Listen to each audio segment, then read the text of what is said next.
Hello everyone, I'm Molly and we're going to be discussing going to university. There's a few of us here that have either just graduated, are currently at university, and then we also have Ask Jules here as well, who are a care agency who supports us all through university. I thought we could just start off with a little brief introduction. So I'm Molly, I'm 22, I've just graduated from Liverpool and I'm currently studying my master's there as well. Do you want to try and go to you or do you want to go? Hi, I'm Ellie. I'm 22. I'm about to enter my third year at UCSD. I'm studying multimedia, sports journalism, and I have type 2 SMA. Hi, I'm Zoe. I've just graduated from Henley Business School with a business degree. I did 4 years and I also did a placement year at the Walt Disney Company during that time. I have SMA type 3. Hi, I'm Elisha, I'm 21, I just graduated in July from the University of Wolverhampton, graduated in computer science, and I've got SMA type 3. Hi, I'm Eden, I'm 25, I studied at University of East Anglia, I did psychology degree, and then I went back and did a postgrad in education and mental health a few years ago now, and I have type 3. Hi, I'm Sophie. I'm 20. I have SMA type 2. I'm currently in my third year of studying social work at Oxford Brookes University. I'm Honor. I work for Ask Jules. I'm actually Molly's coordinator. And I'm Amanda. I also work for Ask Jules and I'm in operations, so I deal with new clients and existing clients to help them get through the university experience. Thank you. I thought we could start with a little bit about kind of before we even went to university, kind of where we chose to go, what city we chose to go to and why we picked it. So I know for me, I picked Liverpool just because I liked the city. It wasn't because of an access thing. I just picked it and then kind of thought I'd figure it all out when I got there. But I know for some of you guys, obviously it was a little bit different. So, do you want to? Me? Yeah. I chose to stay in London. The main factor was to be near my family and they are my support system as well as my carers, so that was the main reason. But I also knew that London was accessible, so the city itself, and yeah, that's why I chose it. I chose my university during COVID, so I only visited the Henley Business School after I'd actually put it down. But I eventually decided to go there because it's a campus uni. It was also very close to London, which is where I wanted to do a placement year. Obviously, you can't move out of your accommodation very easily if you're in a wheelchair, so I thought if I'm close to London, I can commute in and out. And yeah, I chose it because obviously the business school as well is quite good, so I picked it for that reason as well. So initially I wanted to go to Salford Uni because I heard that it was really good for computer science, but unfortunately my care plans didn't work out and I ended up staying in Wolverhampton, which is where I live. But yeah, I'll go into more of it later, but it was still a good experience. But yeah, I went to a few open days as well, which really helped me see the accessibility and how I'd feel on campus as well. So that was a big part of my decision too. So I went to University of East Anglia, which is in Norwich, and I chose it because my nan actually lives there, so she was right around the corner. And it's a 2-hour from home, so I felt like it was that sweet spot of I could drive it, my parents could drive it. It wasn't too far, but it was also far enough that they weren't there every weekend. And yeah, I looked around quite a lot of different universities, and I just felt like it kind of fitted all my needs, and I was quite happy when I went there and saw that. And I feel like you just kind of get the vibe, and you just, when you go and see them. So yeah. I did things a little bit differently because I actually wanted to kind of stay within 2 hours of my home so that I didn't have to transfer hospitals. But then I actually ended up transferring anyway. So I would say don't limit yourself because of that. Just have a look around, see kind of where you like the vibe, and then, yeah, don't limit yourself because of that. So. And then Ask Jules, over to you guys, the sort of support that you can kind of offer before we even get to university, the pre-planning stage. What sort of support do you guys offer? Okay, so we normally start talking when averagely get to about 17 years old, and then we can help with sourcing the social workers, the OTs, if you don't already have them. If you do already have them in place, then we can kind of take over and have a chat with them about what care is needed and support.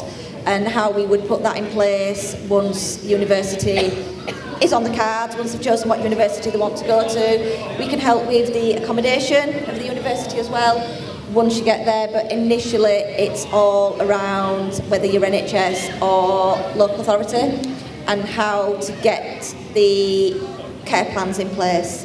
I think a lot of it's to do with getting the support that you need rather than the support they tell you need as well. Because I know that it's quite different what you might have as like when you're a child compared to an adult. And it's again the thing of doing a worst day so that when you do your plans, it's when you'll need the support the most. 100%, yeah.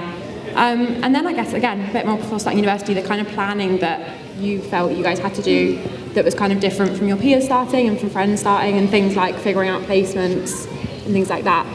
So I decided to go to uni quite late, so I didn't know I was going until April. So I contacted Ask Jules immediately, and then they helped me with the budget and everything. But it was quite a stressful time because I was due to move to uni in the first week of September, and the last week of August I had 0 carers. But in that week, Ask Jules found me 5 amazing carers, and I was able to go to uni at the same time as everyone else, and it all just fell into place quite easily. But yeah, Ask Jules massively helped me with that. I kind of mentioned it already, but in terms of the pre-planning, it was so important for me to be close to London. I know we'll kind of hark on about it, but especially if you want to do like that kind of placement year, it's like pretty much impossible to move into central London to work for a year if that is part of, especially business degrees and similar kind of that kind of thing, economics. So that was a huge thing for me, making sure I was commutable distance, so that I didn't have to try and move, because I just would not have been able to work for a year otherwise. I think for me, because it was obviously my first time moving away from home, so I started the process quite early at 17, but I wasn't with Ask Jules. I went through my local council because I'd already been having like just daily carer visits, so that's what I wanted to continue when going through to university. So like I said, my first choice was Salford, but so I had got my results, I'd been accepted, everything was set to go ahead, but my social worker ended up going on annual leave the week that everything was meant to be sorted out. And when I was like coordinating with the university, they said that all of the things that they're saying they haven't actually put into place, so we can't accept you until they've done this. So they basically gave me the option to defer a year instead, and I was like, I don't want to waste a year. So then I just decided, okay, I was lucky to have a university in my city that was a great distance, and it meant that I could still have that university experience. So yeah, I ended up staying in Wolverhampton. But yeah, definitely planning ahead and making sure that don't believe what they say, double check everything. Yeah. I'd probably agree with everything you guys have said already. Also, another thing was accommodation tours as well, and so knowing the measurements of all of your equipment. So for example, I need to measure the bedrooms to make sure that I'd be able to fit a profiling bed and a gantry hoist in there. So yeah, I had an OT do an assessment with me actually, which was quite useful. So she came around, she did like a tour with me and helped me choose the right accommodation. So yeah, I think I did the same thing in terms of going and actually looking at the accommodation. I think it's really important to go in person, because not all of the accessible accommodation is actually advertised online, so you might not know what it looks like until you get there or until after it's adapted. So it's really important to actually go and see it with your own eyes. I think I toured one university who I was kind of looking through an apartment in a flat, and it looked really nice. And they said to me, I said like, how many other people would be in this flat? It was like a flat of 7. And they said, well, we put some other disabled people in here as well, or if you're lucky, there'll be no other disabled people going to university, and so you'll be in the flat by yourself.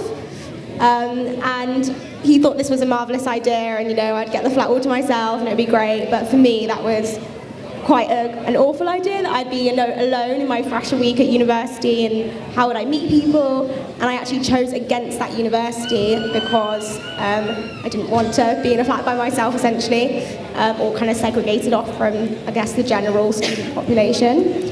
And so when I went to Reading University, which is where the Henley Business School campus is, I asked them straight away, I was like, so what do you do about the disabled rooms? Do you put them in with flats with other people? Are you mixing the flats up? And they were like, yeah, of course, like, there's one disabled room per, 3 flats or whatever. And that worked much better for me. So, something to be aware of if you're choosing accommodation. Just to add on to their points, at my uni we got an immediate no when I applied, because they were like, you're in a wheelchair, no, you can't live here. And we was like, that's not really an excuse. So we had to fight. But even like evacuation chairs, as simple as that, we had to really fight. And they refused to put a hoist in. But thankfully I'm fortunate enough to be lifted, so I was able to go there. But I don't think they would have let me if I would have had to be hoisted. But you have to be persistent and fight your battles. 100%, and I think accommodation is always the biggest one when you go. I know Liverpool was quite good in that they had adjoining carer rooms, and I was in a flat with 2 other girls. Mine was a studio flat, and they tried to tell me in the beginning that would just be my room, but I did manage in the end to access into the main flat, so it did mean that I had kind of the traditional university experience of being in with other flatmates, which I think was really, really nice. I know you mentioned it briefly, Zoe, but I was going to go back onto placements and kind of finding a placement and sorting all that out, and with the carer side of it as well. Yeah, so I applied to my placement, I think, in October, and I found out in March, and it started in June or May or something around like that. I had a couple of months to sort it out, but initially I was having 12-hour care, so I had someone come on at 8 a.m. and leave at 8 p.m. And I was just like, this is not going to work with commuting in and out of London. I knew I'd have to get up at like 5:30 in the morning, and I'd have to go on the train, and I just couldn't work out at all how to get my kind of care to work around that. So we kind of swapped some shift patterns around it and found some stuff that works for me. But there are ways of doing it. I ended up taking my PAs, my carers, to London with me, and they would basically just set themselves up with a laptop in the office, and I would be able to text them when I needed help. And that worked really well for me. And I had a great year. I really, really enjoyed working, and it was a really great experience. So I don't know if I missed anything, but I think that's good. And then, Sophie, I wanted to go on to you, because I know obviously you're doing a more practical degree, and I know you've had a few problems around finding a placement, so if you'd be happy to share some of them. So my placement experience hasn't been as positive. Obviously my degree is quite practical, and there were some issues with placement matching because the university didn't have any partnerships with accessible organisations. So at the end of my first year, and then partway through my second year, they kept trying to encourage me to switch to another degree. And I think something that's been really helpful for me is, because obviously they teach a lot of law on our degree as well, so I know about the Equality Act and I know when they're discriminating, so I think that was really helpful to kind of use against them in a way. And so we ended up threatening to sue them, and all of a sudden they were able to find a placement, so but there was a huge delay to that, and now there's a huge delay to my second placement as well, which is going to end up probably delaying my graduation, which is quite annoying. But yeah, I would say just keep advocating for yourself, because possibly there aren't going to be many people in your corner fighting for you. So 100%. I think, yeah, obviously the way they've treated you is not amazing, but I think hopefully you manage to get it all sorted. Ask Jules again, what kind of barriers would you say are the most common things? So when someone comes to you that is just starting university, what are the most common challenges, I guess, when starting to take up their package? Lack of OTs. I think a lot of people, sorry. I was going to say told what support they need rather than what they actually need. The local authority or the NHS will do a care needs assessment, and they will try and dictate what it is that they need. But we always say, think of your child on their worst day, as mentioned earlier. And the care needs assessment that they put in place is not guaranteed 100%. You can change it if it's not correct. to make sure that when they get to university, especially if they're staying in halls, that they have the right package in place. Make sure that OT is involved from the beginning when you transition from child to adult, and make sure that the OT, as we mentioned earlier, goes out to see the room. The OT initially should come out to your home address, see what equipment is used at home, and then everything should be mirrored at university. So you don't have to keep taking there and back. And it's your home county OT that should pay for that equipment, but if they're going out of county to university, the local authority or the NHS of where the university is will put that equipment in place. So if it breaks, it's quicker to get somebody from the university county to fix it than it is somebody from home to fix it. But I think with that you can see the lack of communication before people go to uni. A lot of students obviously go and the actual support hasn't been put in. Yes, despite the fact they're aware of it. At the moment, we're coming across barriers of local authorities and NHS wanting to put agencies in place, which is fine. Agencies are good. I'm not knocking agencies. But they kind of send anybody. And if your child has anxiety needs, or if they need continuity of carers because they have a lot of complex needs, if the care needs assessment isn't correct, then they're not going to get the correct support, which means they could miss out on important lectures.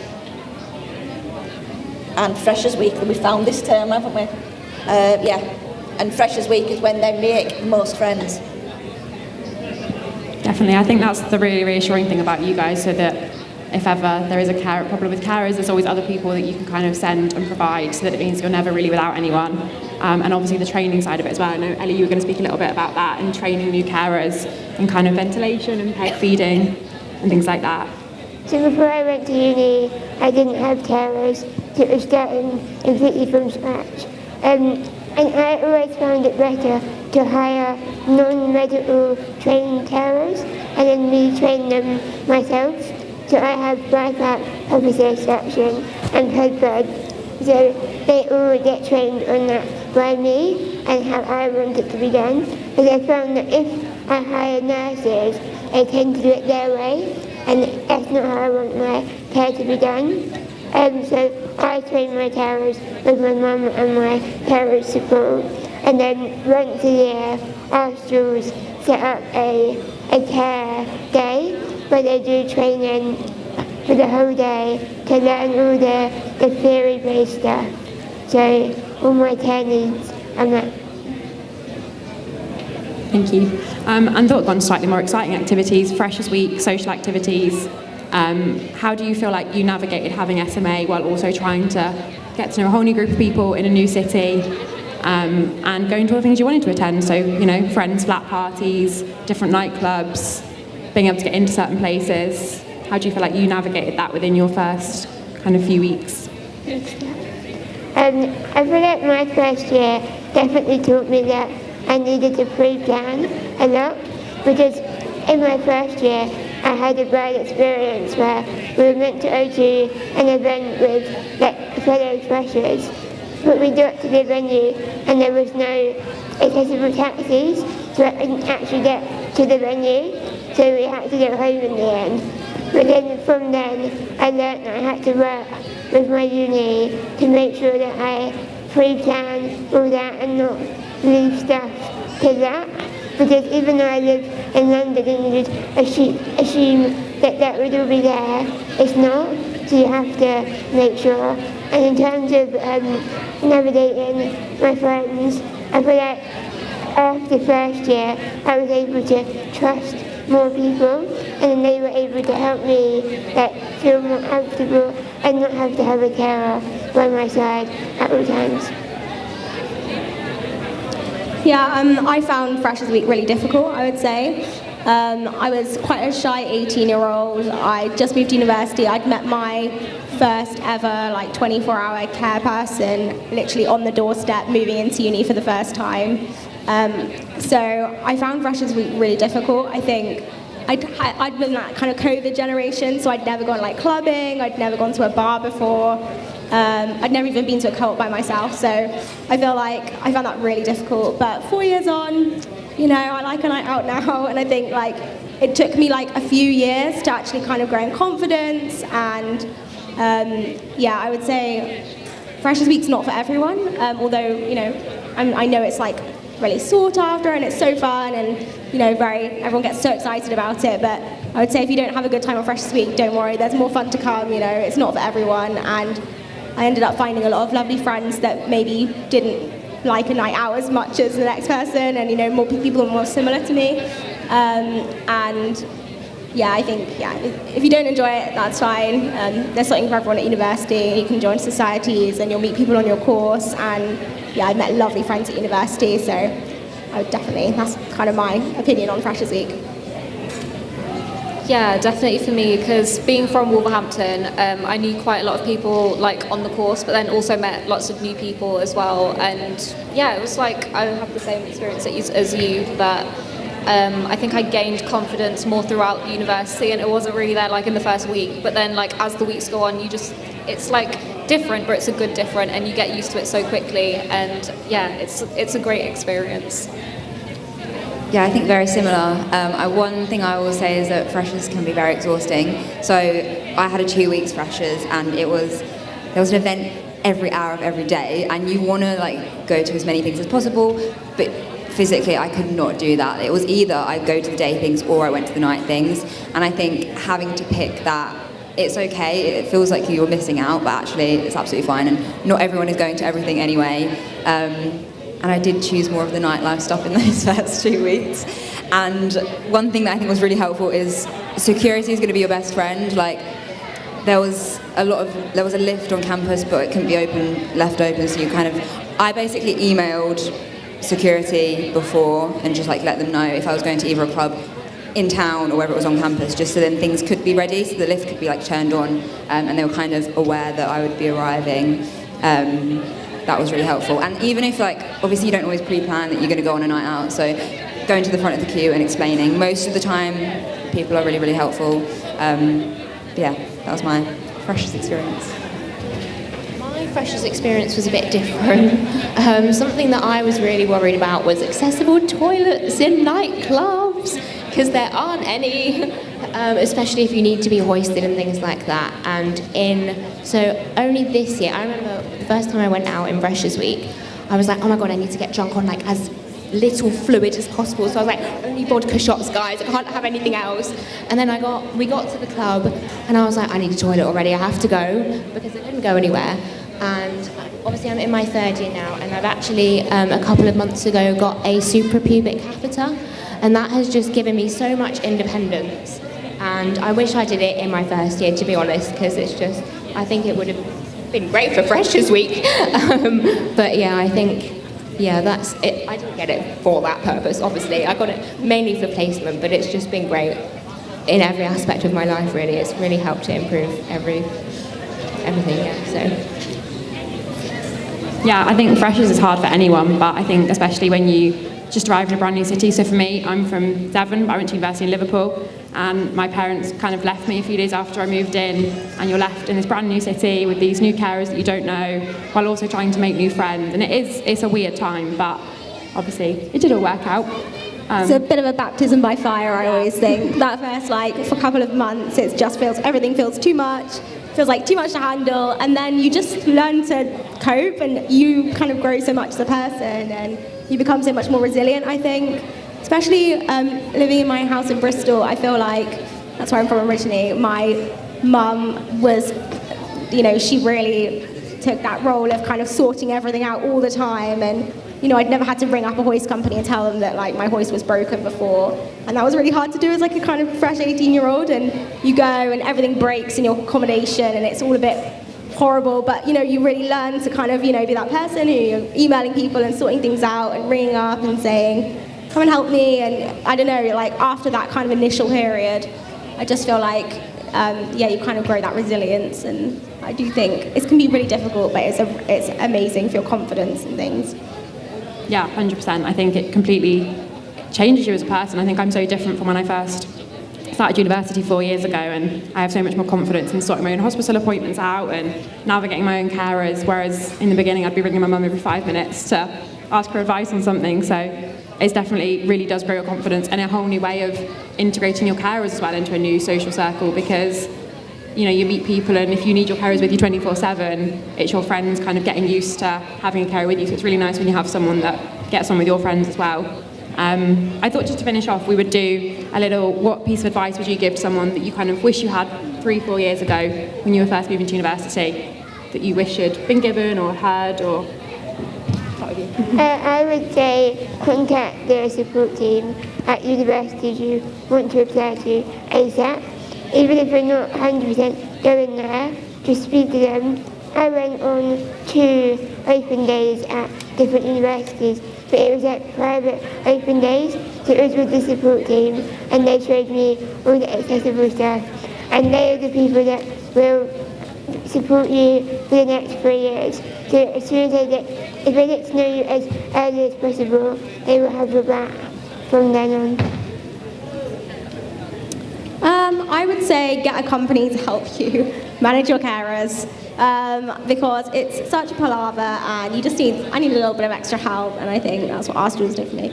I would also say definitely visit your accommodation, get a good idea of the people that you'd be dealing with at the accommodation, how nice they are to deal with, how helpful, and I would also say just take as many opportunities as you can while you're at university, because it's such a unique experience, and there's so many things that you can go out and do, and so many different people you can meet, and just so many opportunities. So I'd say just definitely don't be scared, just lean into your fear a bit and kind of do as much as you can while you're there. Yeah, definitely. It's like a big, massive transition going from not managing your care to being this fresh 18-year-old who's got to do everything. But don't be scared. Be that person who pushes for things and really advocate for yourself, because things can be done. You just have to keep on chasing up on them, and it's so worth it when things work out. So yeah, don't be scared to speak up for yourself. Very similar points. I think you will find your friends, you will find your people, you'll also find out a lot about yourself. Like we've all said, it can be quite daunting. I think it's important to note as well that university isn't for everyone, and that's also fine. And there's going to be setbacks, and you will figure out what's right for you. And something I figured out when I was at uni is that everyone is a lot more accepting than I was kind of expecting. I think moving from secondary school, I don't know whether it's age, the hormones, the whatever, but everyone is growing and developing, and it can be quite a judgmental space. And then when I went to university, everyone was just so accepting. I think you're obviously all becoming adults, and yeah, I was pleasantly surprised by my peers and everyone around me. So yeah. I would say I was really, really shy when I started uni, and I was so scared to try and get into people's friendship groups and that, because I kind of felt like everyone already knew each other. And something that I found really helpful was I just joined loads of societies, and then just go for a couple of weeks, drop the ones that you don't like after you've met a couple of people, and then also you're not going to stay friends with the people that you meet in your first freshers week. So true. So yeah, just put yourself out there and just meet new people and just do stuff. That's Yeah, I mean that's pretty similar to sort of when I spoke to clients. Go out, try anything you possibly can, and yeah, make new friends. Just don't be afraid to be yourself. Just get yourselves out there, join the societies. But Sophie, you said you found just integrating the hardest. Just get yourself out there, just do it. As we've already said up here, that people will accept you, and if they don't, move on. It's their problem, not yours. Just don't be afraid. Definitely, and I think the whole acceptance thing is so much more welcoming at university. I think I grew up with the same group of friends when I was tiny, and then going to university was really scary because it was meeting a whole new group of people, but people are so accepting, and within less than a week my friends were there and they were out looking for drop clubs when I was out, or going, oh, I know you can get in here, and checking that it was all fine for me. So I think, yeah, having a supportive group of friends around you is really lovely as well. I know some people kind of struggle with having PAs and trying to integrate with the PAs. But I suppose you've got a step up because you've already got somebody with you. But, you know, your PAs are not there to make friends for you. You're there to do it yourself, but they're just there as a backup. But, yeah, totally agree. And it's completely up to you how involved you want them to be as well. You can set that out from the start. I think that's a nice thing. Yeah, I agree with that. I think in uni, my PAs, they didn't really like come out with me and my friends, and that worked for me at uni. And I think Molly had a bit of a different experience, like going out a lot and stuff. And because I didn't go out clubbing in first year, like I didn't really need someone with me. So like going to a coffee shop, you know, I didn't need someone to come with me for that. So I definitely agree. Like, you know, there's a wide spectrum of how you set up your relationship with your PA. So you just do whatever works best for you. I feel like as someone that needs 24/7 care, I had to navigate it a little bit differently, and it was very important to set boundaries with my carers. That they're not there to make friends, they're there to support me. And I think with different carers, it's different how they navigate it. As I have younger carers who will be social with my friends, and then my older carers might just step away and be there if I need them. But that's the most important thing. Just you tell them how you want them to be, and they'll do that. Yeah, and I'm going to open it up to if anyone has any questions. Yeah.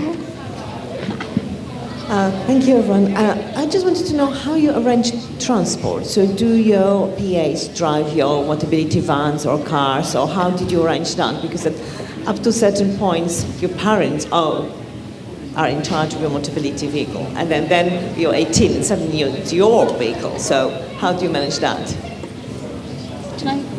I can kind of go from, I got a mobility car while I was at university, so I learned to drive in my third year, and I also the car swaps around, so you can require your PAs to drive, so you can put on your advert, you need to be able to have a drive my car, essentially. And Motability will do like an open insurance, so anyone can drive your car who's kind of employed by you. And then obviously you can drive yourself if you can get a car that you can drive.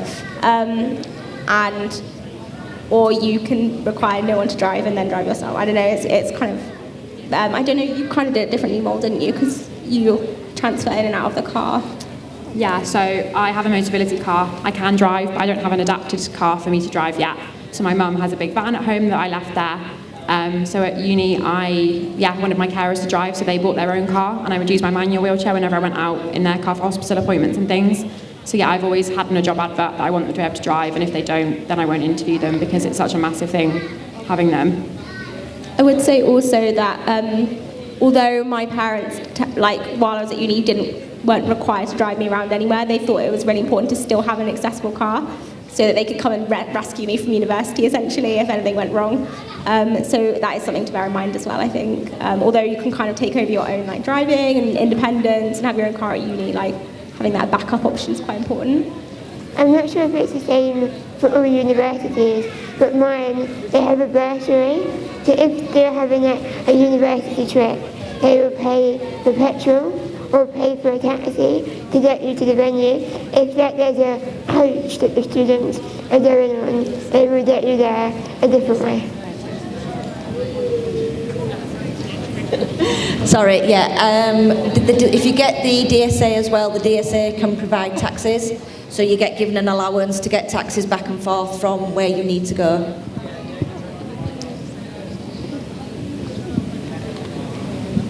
So obviously I don't think any of you guys had any experience with it, but just for the Ask Jules people, obviously you do a lot of planning before they go to university, but what happens when the results come through and they don't get into any of their first choices, in terms of clearing? Because obviously I didn't go through clearing, but I didn't get into my first choice, and I know it was very slapped together very last minute, and obviously I don't have any accessibility needs. So what happens when a person who has accessibility needs to go through clearing and does everything very last minute?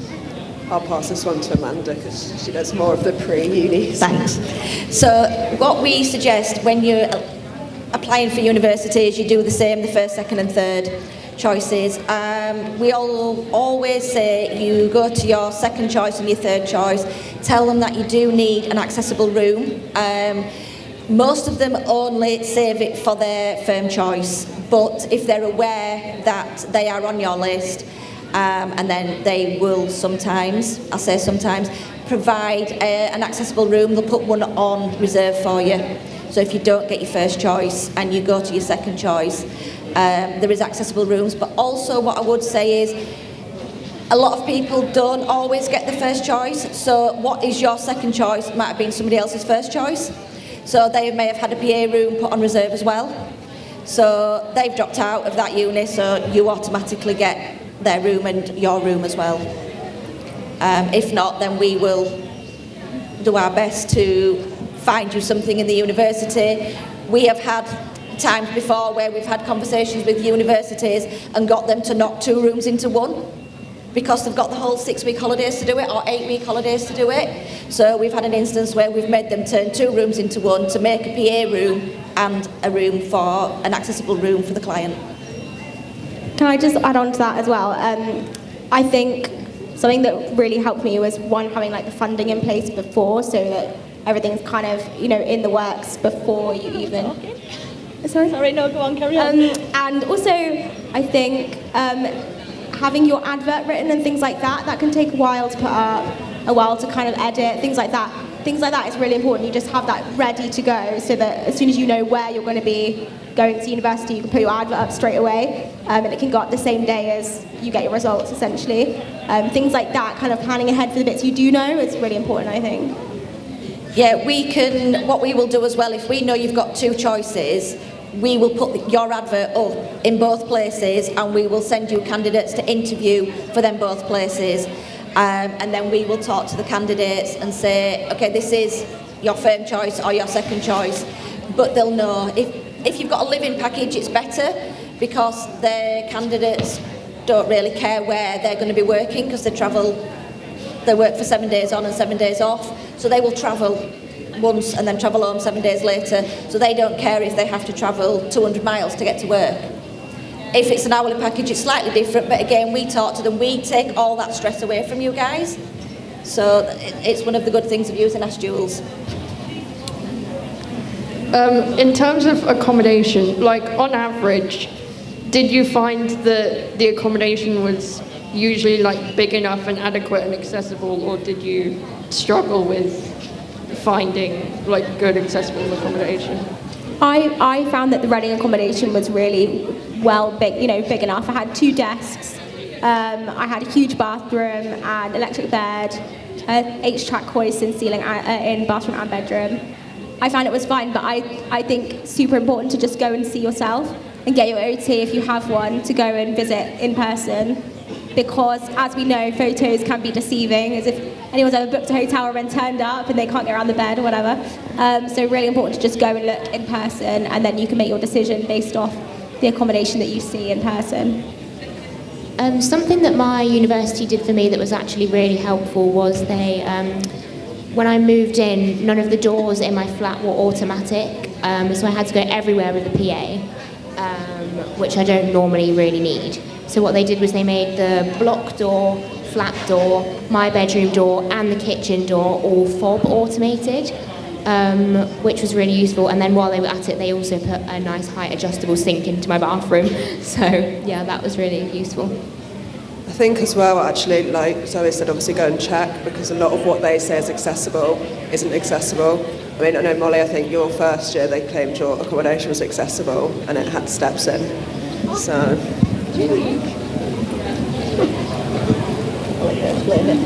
I moved into a private accommodation in my second year that was a block of studio flats.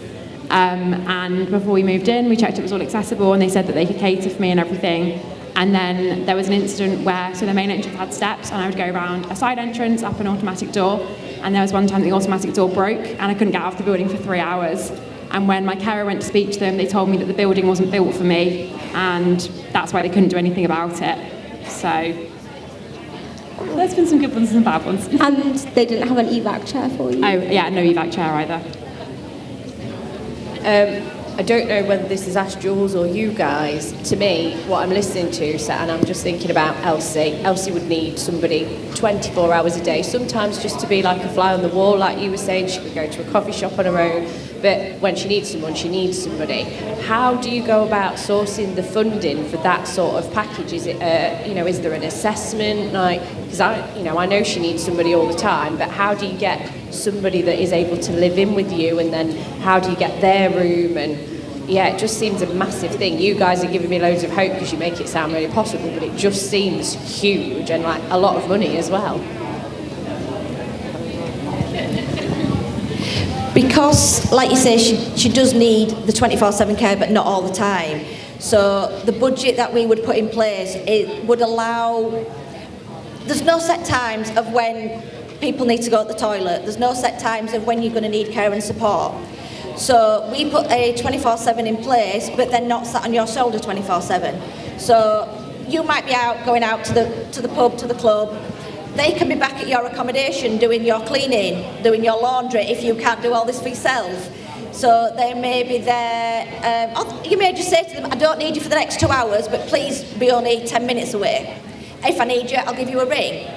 Because, like I've just said, there's no set times when you want to go to the toilet. There's no set times when you're going to need your care and support. You want to go to bed when you want to go to bed. You don't want to be dictated to what time you want to go to bed.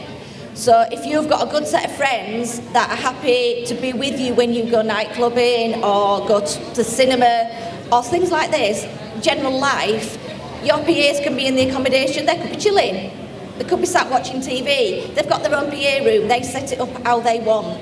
They can put TVs in there, gaming systems, or they may just like to read. And they sit there until you ring them and go, right, I'm ready to come home now. Or I'm moving on somewhere else, but this is where I'm going to be. So they know where you are at all times. We ask them to fill out communication logs, march charts, everything like that. So they've got a breakdown of what they've done for you in that day as well. So that is a backup that we use if the local authority or the NHS come back and say, well, what care and support have they done for the client? We'll go, well, there's the comms logs. This is what they've done. As you'll see, read down it, there's no set times. So that proves they need the 24/7 support as and when they need it.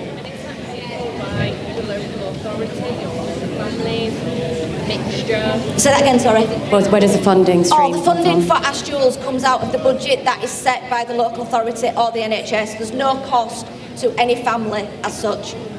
I'm really sorry. We could talk about this all day, I think. But these we're guys over are here around. if you've got further questions. We are 15 minutes over, so just add 15 minutes. We'd be to happy your to programme. speak to anyone about university, so just come and talk to us. Find them.